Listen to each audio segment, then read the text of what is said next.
Hi everyone, स्वागत है आपका मेरे चैनल दंत ज्ञान पे। थैंक यू सो मच मेरे वीडियोस को लाइक करने के लिए और बहुत सारे कमेंट्स और शेयर करने के लिए। मुझे काफ़ी डीएम्स भी आए हैं दैट आप लोगों को वीडियो मेरा अच्छा लग रहा है एंड इससे मुझे डेफिनेटली प्रोत्साहन मिलती है कि मैं और अच्छे अच्छे वीडियोस आप लोगों तक ला सकूं। जो आज का टॉपिक है दोस्तों, वो बहुत ही कॉमन टॉपिक है। बहुत सारे पेशेंट्स हमारे पास आते हैं और ये बहुत कॉमन चीज़ है। बहुत लोगों के पास ये सवाल है कि दांतों में सड़न या दांतों के अंदर जो कीड़ा है वो कैसे लगता है, वो क्यों लगता है और उसका ट्रीटमेंट क्या है। बहुत कॉमन चीज़ है। बहुत बार पेशेंट्स ये भी बोलते हैं कि मुंह में कीड़ा कैसे लग सकता है या मेरे दांतों में सड़न हो गया है तो अब क्या इलाज कर सकते हैं। आज का जो वीडियो है वो हमने इसी पर्टिकुलर टॉपिक के ऊपर चूज़ किया है बिकॉज ये बहुत कॉमन टॉपिक है एंड मैं चाहता हूँ कि लोगों को इस चीज़ के बारे में पता चले। शुरू करते हैं आज का टॉपिक।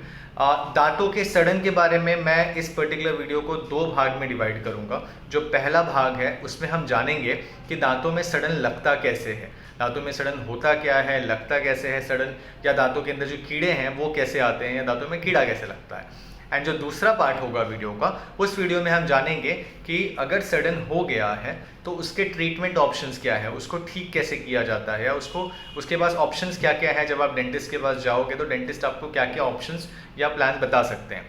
जो पहला पार्ट है वीडियो का वो है दांतों के सड़न के बारे में, दांतों में जो कीड़ा लगता है उसके बारे में।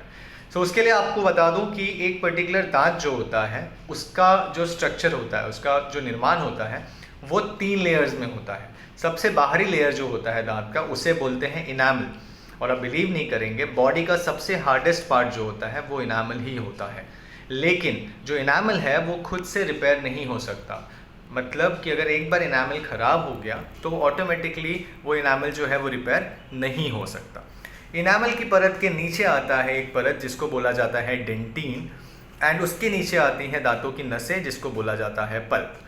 एक दांत के अंदर टोटल 3 भाग होता है। सबसे ऊपर वाला जो परत होता है, जो सबसे हार्ड होता है, उसे कहा जाता है इनामल। उसके नीचे जो आता है उसे कहा जाता है डेंटिन। और सबसे अंदर जो रहता है, सबसे अंदरूनी एरिया जो रहता है, वहाँ पे दांतों के नसों के बारे में बात किया जाता है। दांतों के नस वहाँ होते हैं जिसको पल्प भी कहा जाता है।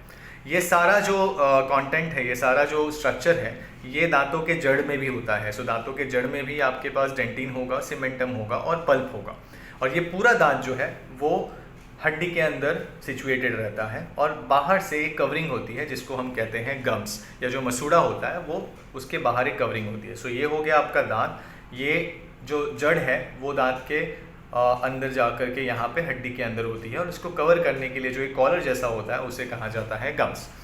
अब होता क्या है, अपने मुंह में जो है ना, अपने ओरल कैविटी में बहुत सारे बैक्टीरियाज ऑलरेडी प्रेजेंट होते हैं।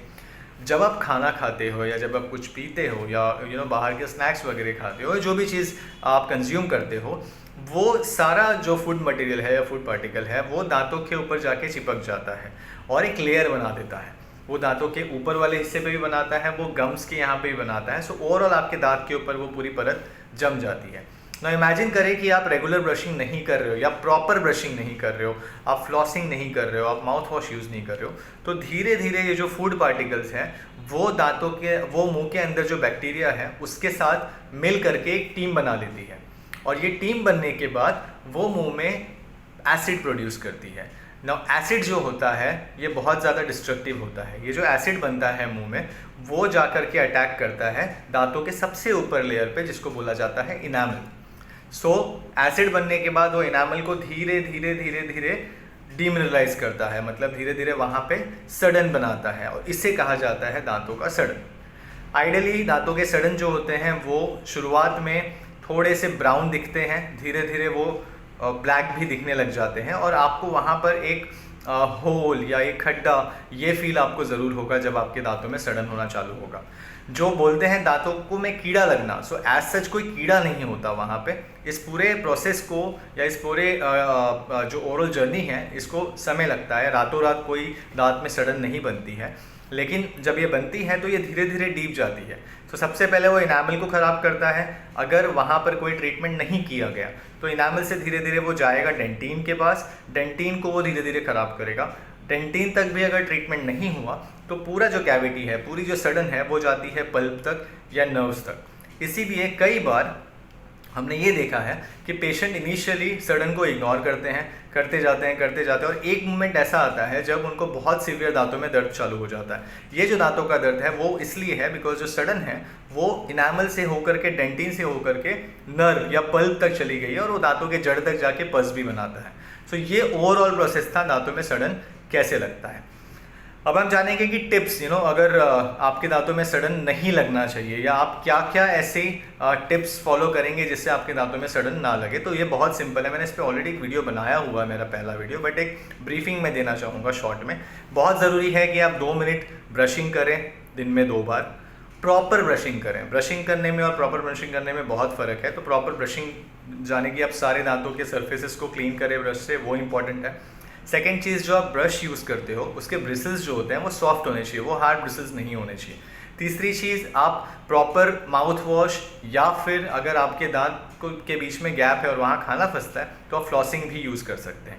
इसके अलावा आप बहुत ज़रूरी है कि जब कुछ खाना खाएं या कुछ कंज्यूम करें liquid material, so it is important कि आप गार्गल ज़रूर करें, बिकॉज हर बार आप ब्रश नहीं कर सकते हो, लेकिन जितनी बार आप खाते हो अगर आप उस पर्टिकुलर एरिया में दांत के ऊपर जो परत बनता है खाने का, वो अगर आप रेगुलरली क्लीनिंग करोगे मुंह में प्रॉपर, अगर आप गागल करोगे या अगर आप हर खाने के बाद प्रॉपर रिंस करोगे अपने मुंह को पानी से, तो डेफिनेटली वहाँ पे एक्यूमुलेशन नहीं होगा, वहाँ पे जो फूड पार्टिकल है या जो खाना है वो वहाँ पे जमेगा नहीं, और खाना नहीं जमेगा तो बैक्टीरिया वहाँ पे एक्यूमुलेट नहीं होंगे, बैक्टीरिया नहीं होंगे तो एसिड नहीं बनेगा, एसिड नहीं बनेगा तो डेफिनेटली कैविटी होने के चांसेस बहुत कम है।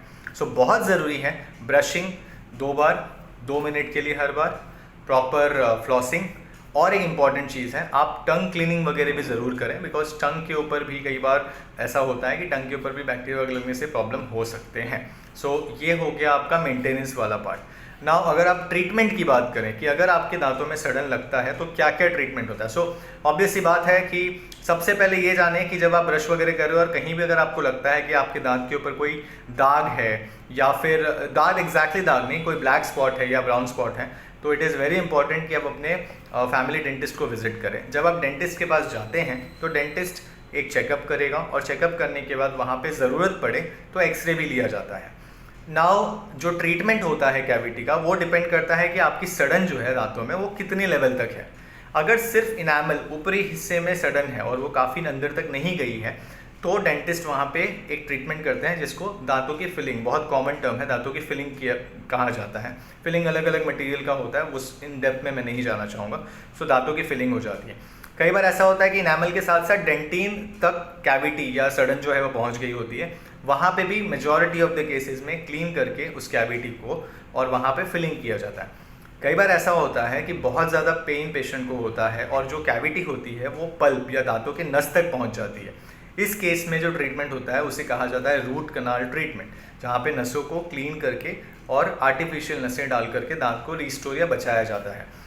अगर नर्व्स तक या पल्प के नीचे तक इन्फेक्शन चला गया है और पेशेंट ने कोई ट्रीटमेंट नहीं लिया है तो वो नीचे जा कर के जड़ के अंदर पस या फिर वहाँ पे इन्फेक्शन प्रोड्यूस करता है। सो उस केस में फिर डेंटिस्ट को ये डिसाइड करना होता है कि क्या ये दांत रूट कनाल से बच पाएगा, और अगर नहीं बच पाएगा तो एक ही ऑप्शन बचता है जो होता है दांत निकालना। सो ये सारे ट्रीटमेंट ऑप्शंस अवेलेबल हैं।